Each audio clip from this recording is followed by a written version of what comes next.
You're listening to This Week in Real Estate with your host, Rob Golfi.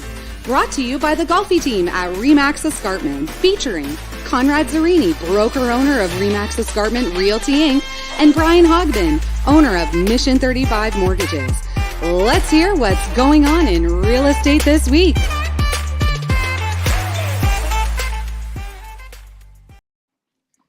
Hey guys, what's going on? Anybody got plans for this long weekend? Gonna go northbound eventually. Sunday, I think we're heading up north of the cottage. So, is that right? Looking forward to that. Yep.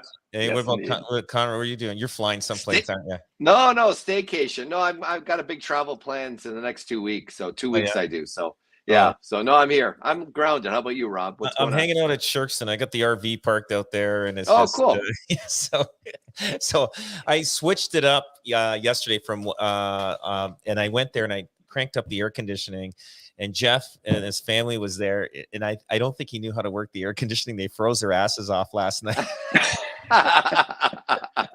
That's awesome. I said, why don't you just call me? I go, it was like 11 o'clock. I said, just call me. I would have said, just, hit this button and stuff like this. But anyway, I don't know. He could have just opened a window. It is pretty hot out. He could have opened the window and let me heat it. That could happen. There we go. So anyway, I guess he wasn't thinking. They were shivering probably in the morning.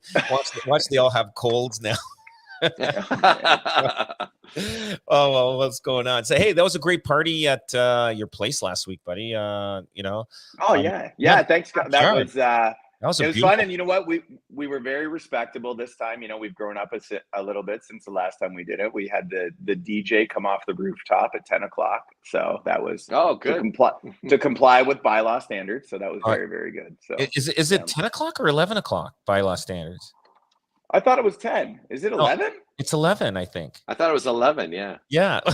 Well, then you know what? We were really good then. I guess we're just getting old now. That's it. Oh yeah, they probably thought, oh look, party's over, and without the music, it was pretty loud anyway back there. So I mean, I was as I was walking up the street, I go, I didn't get an address or anything where your party was. You don't need it. Yeah.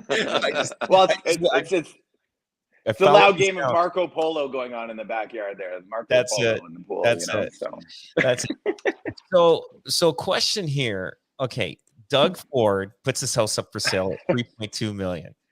Does he think somebody wants his house because he's got an ego that he thinks his house is worth more? But he dropped the price pretty quick after. He dropped it pretty quick. So I would assume that the agent told him this is what you should list at. He didn't listen.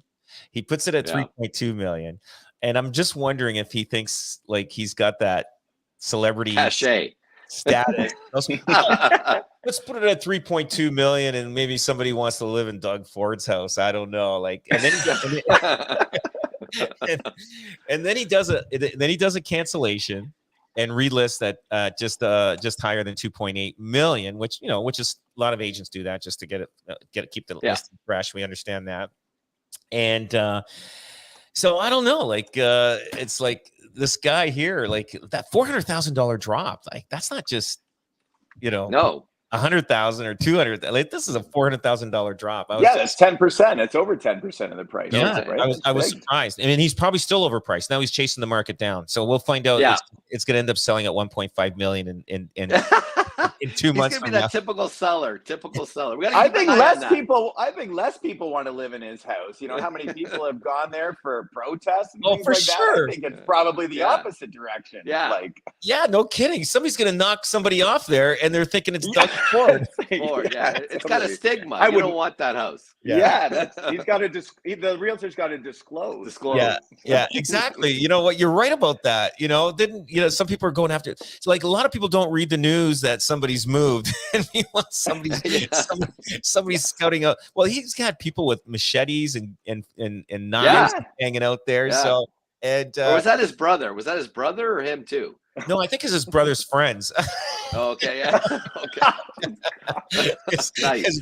His brother's friends are the ones that had it. That's all. Maybe he owed some money. His brother's friend, his brother owed money to some guys. I don't know. But people still love what do you call it? What's Rob Ford? He had a strong following.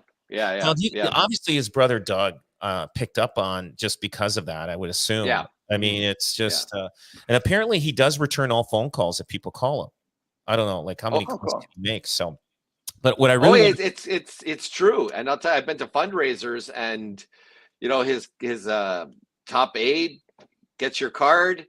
They call you the next day, and they're like, "Hey, blah blah blah, whatever. You talked about this with Premier Ford," so they're on it. Yeah. Oh shit! Good for him. Good for him. Well, he's in for another 4 years, which is pretty good. I thought he was a pretty good candidate. So Conrad, Okanagan real estate agents reacts to new home buyers protection. Yeah. Good thing, bad thing, or? Well, look, I love the free market system, so I'm all about like what's happening in the market and reacting to it. Like real estate's the last bastion of the free market. So every time you tinker with things, it's like Jenga, you affect something.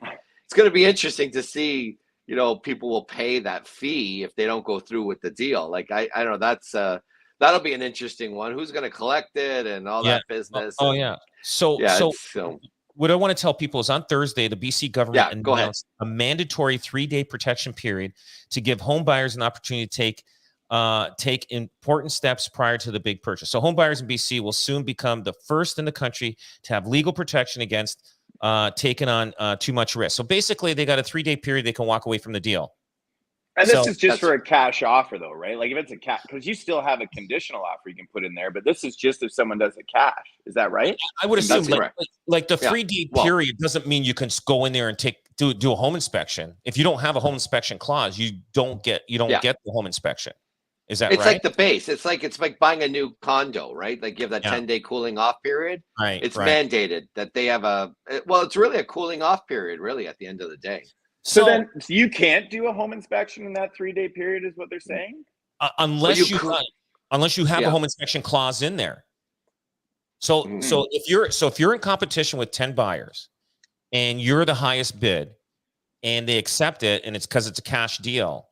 Now they're going to give you 3 days once it passes the 3-day mark, it's a firm deal. It's yours.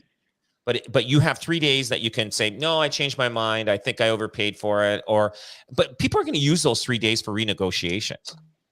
I think. I would imagine. And what's crazy about the 3-day? It's 3 banking days. So if you do a deal on a Friday, they got 5 days. Yeah. So all offers are going to be done Monday and Tuesdays now. See, this is great for the buyers, but it's like to Conrad's point, it's not great if I'm a seller. I hate this. I don't think it's great for a seller. No, you got to accept 2 offers now. Yeah. Well, yeah, and the other thing is, imagine like another listing comes up, right, that the buyer likes during that 5-day period. They're going to be able to put. The problem is you're going to see offers being put on different properties. You're going to hold them all, kind of do your due diligence or whatever. The only thing keeping you honest is that percentage. What was it, a half point or quarter point that they would have to pay? A quarter point. So on $1 million house, it's $2,500. I don't think that's enough. I think it should be 10 grand. Listen, you're going to put an offer on this house. You wanted it. Like, I think there should be a penalty. So to hold it, so the seller doesn't, you know what I mean? I don't know. I think 2,500 quarter point is nothing. You could put people $2,500 on $1 million house is nothing. If you can afford $1 million house, $2,500 to you is not much money. Well, especially if another one comes up, like you said, down the road for $950, I'll pay my $2,500 to save $50, right? Like to Conrad's point, you're hedging your bets. Then I'd put a whole bunch of offers on and say, and if one came down lower, it's a no-brainer. It's math. Yeah. Right. Yeah. It doesn't hold the buyer accountable. Hey, look, I love the fact that markets are efficient. Look, when the market was going gangbusters, consumers they felt good about buying first and then selling after, right? It just was the market, and they got great advice for the most part from expert realtors. Now we're seeing condition on sale of a house. So the market's very efficient. It's now saying, okay, you've got your time, to do your due diligence. We are in a transitional market, so to speak. So you get that extra added thing. It's just the way it is. So to tie up homes for 3 days, 3 business days, could be 5 by the time you're done. It's really going to kind of get some of the momentum out of the natural flow, ebbs and flows of the market. That's my only opinion, right? So the thing is, so let's say we accept an offer on Monday. Okay, they got 3 days. So Monday morning, Wednesday morning. That would be Wednesday morning, 3 days. Am I correct? Does that work out? Monday, Tuesday, Wednesday. Yeah. No, Thursday. Is it Thursday? No, Yeah, Thursday. Okay. Thursday. So the first guy walks away. Now you go to the second guy and accept his offer both at the same time. One being condition that the prior agreement of purchase sales is walked away. Does the second guy have 3 days? That's the other. Yeah. You know what I mean? Like, when does the 3 days start? Like, so, like, I mean, if this happens in Ontario and I've got 10 offers, I'm going to accept 2 every offer presentation. Yeah. Because, yeah. You know what I'm saying? And what you'll see is this: you'll say the second buyer will waive the fee. You do a backup offer. So the strategy here would be, let's do a backup offer with a second offer, the second guy, and we'll say, look, you know what? We'll keep you in play. But we will waive that fee. But the thing is, when does his 3 days start the same time as accepted? But you're right. You waive his. Yeah, you do a backup offer almost immediately. So yeah, definitely. Yeah. You wouldn't. Yeah, you don't want to keep waiting like the 3 days. Then it's just going to be a crazy. It's gonna be a logjam for the industry. Right? Is there anywhere, any country in the world doing this format now? Not that I'm aware of. No. That's going to jam up the lenders too, because I'm just thinking you would end up be running through a condition of financing as a backup. Do you know what I mean? So now for every purchase, you're going to have a lender adjudicating 2 deals for every one. Like that's and I don't even know if they would want to do that. Well, that's the other thing. Yeah, you're right. The cost to do the file, right? It'll be cost prohibitive for you're gonna have to pay. Like, I think the consumers, like, I think the buyers are going to get hit with, maybe, you and I talked about this yesterday, Brian, that maybe the buyer's going to have to pay for that second, adjudication, or that file, that completing the file. They're going to have to pay a surcharge. So it's going to be interesting. Like, I don't know, It seems like British Columbia is the guinea pig of doing something first all the time, isn't it? Like, is it like California? It's California, Canada. They seem to implement changes all the time, and like, didn't they start with the foreign tax? Was it them that started the foreign tax? Yeah. What other things that they've started? Like, there's got to be a couple other things, I think. Now this, and then there was something else. I can't remember what else there was that they implemented. That and is it no? You know what else they implemented? Multiple representation.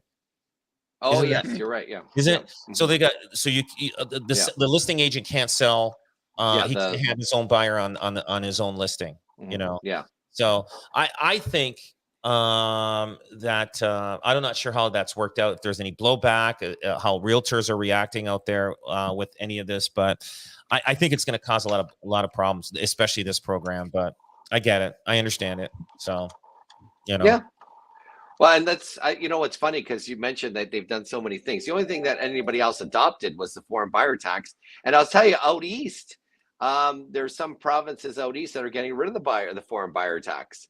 And you'll see, maybe even here, with the market, because the real estate market is, kind of in a different transition right now. You might see Ontario getting rid of the foreign buyer tax quite shortly. So yeah, they may initiate them all, but not all of them all stick. So it'll be interesting to see what happens. Yeah, I think it hurts. I think it's going to hurt more than help. I don't know. I honestly, I don't know. I don't see, surveys with empty houses in there. Like, I know in Vancouver they see that, but like with these foreign people, and they're trying to stop them from buying houses, or penalize them from buying houses or whatever. But I don't see it anywhere in the Hamilton, Halton, Niagara region. I don't know, Conrad. Is there? Do you know any of that? I none of that. And the other interesting distinction BC has, they have the highest equity per capita in residential real estate by far in Canada, and I would safe to say almost in North America.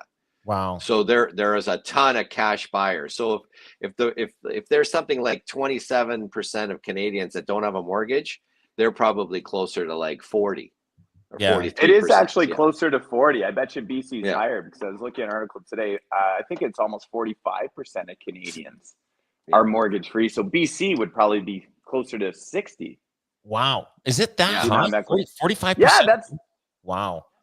Well, tremendous amount of equity and wealth in like the baby boomers who have paid off their house. This is one of the reasons why reverse mortgages have become one of the biggest products lately, is because, you know, I've got equity in my home. I've got no mortgage on it, but I can't qualify for money. So there's a tremendous amount of equity in Canadian homes right now. Tremendous. And then when the parents pass away, and then the inheritance, and they find out there is the reverse mortgage. There's no money. What happened? There's zero. There's no nothing. You know what? Fun fact though, they've never had one underwater. Or I think the percentage was, because we had Chip come in, the mortgage company there, and they just got bought out as well too. If you guys saw that, that was a big thing. I forget who bought them, but less than 2% of their mortgages, or I think it's even less than 1%, end up in a negative equity position. But everybody thinks that, though. Every son and daughter out there saying, "Don't do it, mom or dad," but they are pretty good for the most part. Yeah, oh, good stuff. Good stuff. Well, guys, listen. Thanks for your time, and have a great weekend. And we'll see you next week. I appreciate you guys being here. Take care. Thanks. Ciao. Bye, guys. Bye-bye.